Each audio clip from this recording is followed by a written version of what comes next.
안녕하세요. 오늘 저희가 함께 살펴볼 자료는 C.S. 루이스의 글 일부입니다. 네. 특히 많은 분들이 어렵게 느끼시는 주제, 바로 용서에 대해 다뤄보려고 하는데요. 기독교 도덕에서 원수까지 사랑하고 용서하라. 이거 솔직히 쉽지 않잖아요? 정말 어려운 주제죠? 네. 루이스는 이 까다로운 문제를 어떻게 풀어내고 있을까요? 당신이 보내주신 이 자료를 통해 루이스의 통찰을 한번 깊이 파헤쳐보겠습니다. 핵심이 뭘까요? 네, 용서는 뭐랄까, 감정적으로나 이성적으로 매우 복잡한 문제인데요. 루이스는 이게 단순히 감정의 문제가 아니라 그 기독교 신앙의 핵심 원칙과 어떻게 연결되는지를 설명합니다. 그 주기도문 구절이군요. 네, 맞아요. 우리가 우리에게 죄 지은 자를 사하여 준 것 같이 우리 죄를 사하여 주옵시고, 이 구절을 언급하면서 용서하지 않으면 우리도 용서받지 못한다는 점을 명확히 하죠. 근데 여기서 흥미로운 지점은 그가 용서의 어려움을 인정하면서도 그걸 실천할 구체적인 방법을 제시한다는 점입니다. 여기서 정말 놀라운 지점이 있는데요. 루이스는 원수를 사랑하라는 말이 그들을 좋아하거나 매력적으로 느끼라는 의미가 전혀 아니라고 잘라 말합니다. 이게 가능한 일인가요? 우리는 보통 사랑하면 좋아해야 한다고 생각하는데. 그렇죠. 그게 핵심입니다. 루이스는 내 자신을 사랑하듯 이웃을 사랑하라는 계명을 예로 들어요. 우리가 스스로의 온갖 단점, 심지어는 좀 혐오스러운 행동을 알면서도 여전히 나 자신을 사랑하고 잘 되기를 바라잖아요. 그렇죠. 항상 스스로를 좋아해서는 아니죠. 네, 바로 그겁니다. 바로 그 방식을 원수에게도 적용하라는 거죠.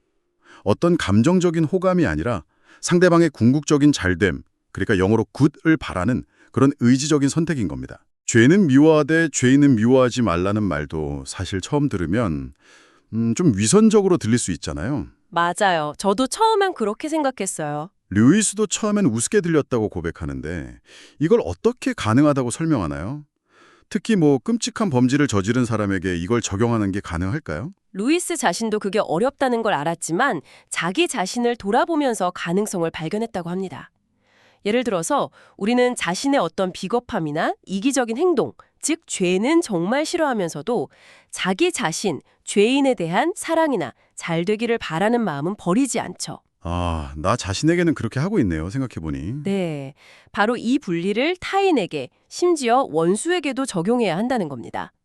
그 사람의 끔찍한 행동 자체는 분명히 비판하고 미워해야 하지만 그 행동을 한 사람 자체의 파멸이 아니라 그가 더 나은 방향으로 변화하기를 바라는 마음을 가져야 한다는 거죠. 그럼 이 잘됨을 바란다는 것이 처벌과는 어떻게 연결될까요? 용서하면 벌을 주면 안 되는 걸까요? 루이스는 심지어 살인자가 자수해서 사형을 받는 것이 그의 잘되길 수도 있다고 말하는데 이건 좀 충격적인데요? 네, 맞아요. 충격적일 수 있죠. 그리스도인 판사나 군인이 사형을 집행하거나 적을 죽이는 것도 정당화될 수 있다는 건가요? 네, 루이스는 여기서 아주 중요한 구분을 합니다. 살인하지 말라는 계명에서 단순히 죽이는 행위, 즉 킬과 부당한 살인, 머더를 구분해야 한다는 거죠.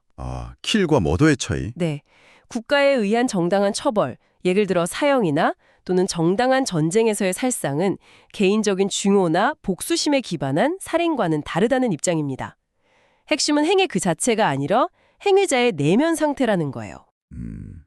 상태요? 네. 증오나 복수심 없이 궁극적으로는 그 사람 또는 공동체의 잘됨을 위한 불가피한 조치로서 행해져야 한다는 거죠.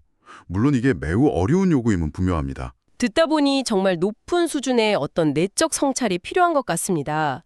이걸 평범한 우리가 어떻게 시작할 수 있을까요? 솔직히 게시타포 같은 극단적인 예는 너무 멀게 느껴지는데요. 그래서 루이스는 아주 현실적인 조언을 합니다.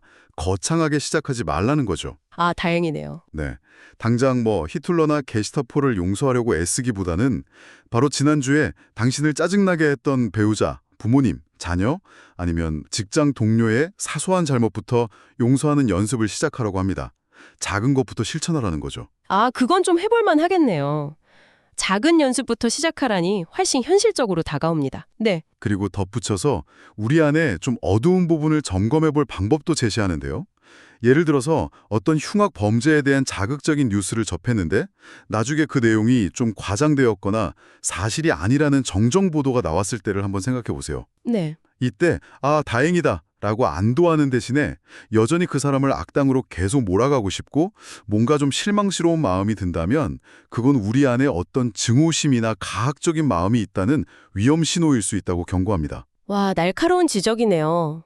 결국 루이스가 말하는 용서는 감정을 억지로 바꾸거나 잘못을 그냥 덮어주는 게 아니군요. 그렇죠. 오히려 그 사람의 행동은 혐오스러울지라도 그 사람 자체의 근본적인 잘됨을 바라는 어쩌면 아주 냉철한 의지적 결단에 가깝네요.